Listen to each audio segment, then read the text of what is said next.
वाढदिवस देखावा न करता केवळ सेवा म्हणून साजरा। सामाजिक कार्यात नेहमीच अग्रेसर असलेल्या निखिल बिट्टू चौधरी यांनी त्यांच्या वाढदिवसानिमित्त एक प्रेरणादायी आणि आगळावेगळा उपक्रम राबवला। केक कट करणं, मोठी पार्टी फलक किंवा झगमगाट न करता त्यांनी थेट मानव सेवा केअर सेंटर वृद्धाश्रमात आपला वाढदिवस साजरा केला।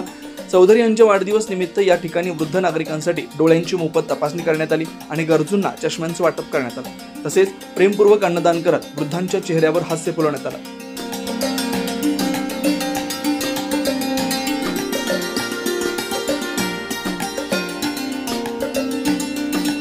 या उपक्रमात आराध्य डोळ्यांच्या दवाखान्यातील प्रसिद्ध नेत्रतज्ञ डॉक्टर तुषार छाजेड, सेवाभावी कार्यकर्ते दीपक पगारे, संगीता चौधरी, सोनल चौधरी तसेच दवाखान्याचे कर्मचारी आणि निखिल चौधरी यांच्या मित्रपरिवारानं हिरिरीनं सहभाग नोंदवला। या सेवाभावी कामगिरीचं उपस्थित वृद्धांनी आणि शहरातील नागरिकांनी मनापासून कौतुक केलं।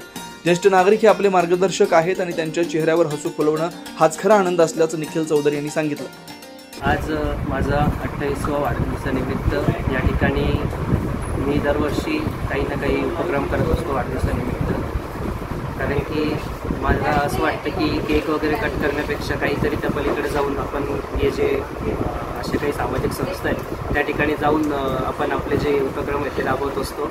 तसेच या दरवर्षीप्रमाणे यावेळेसही आपण आज मानव सेवा या ठिकाणी आलेलो आहोत आणि या अंथरुणावर खेळलेल्या रुग्णांसाठी आपण आज नेत्र तपासणी तसेच त्यांना चष्मे वाटपही या ठिकाणी करणार आहे। तसेच सर्व श्रेष्ठ दान अन्नदान हे या ठिकाणी आपण आज करणार आहोत। तरी माझे मित्रमंडळ तसेच या ठिकाणी सर्व माझे फॅमिली जे उपस्थित राहिले त्यांचे मनापासून आभार मानतो। तसेच आराध्य हॉस्पिटलचे मी या ठिकाणी आभार मानतो की त्यांनी आम्हाला या ठिकाणी हा जो कॅम्प आहे हा अरेंज करून दिला। तसेच डॉक्टर तुषार छाजेड सरांनी यांचे खूप खूप धन्यवाद।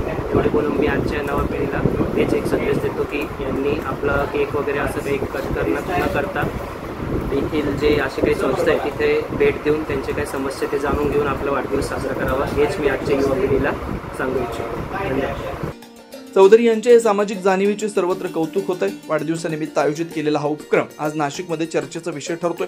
तरुण पिढीनं प्रेरणा घ्यावी असं सांगत अनेकांनी त्यांचं अभिनंदन केलं। न्यूज महाराष्ट्रासाठी प्रतिनिधी नितीन चव्हाण, नाशिक।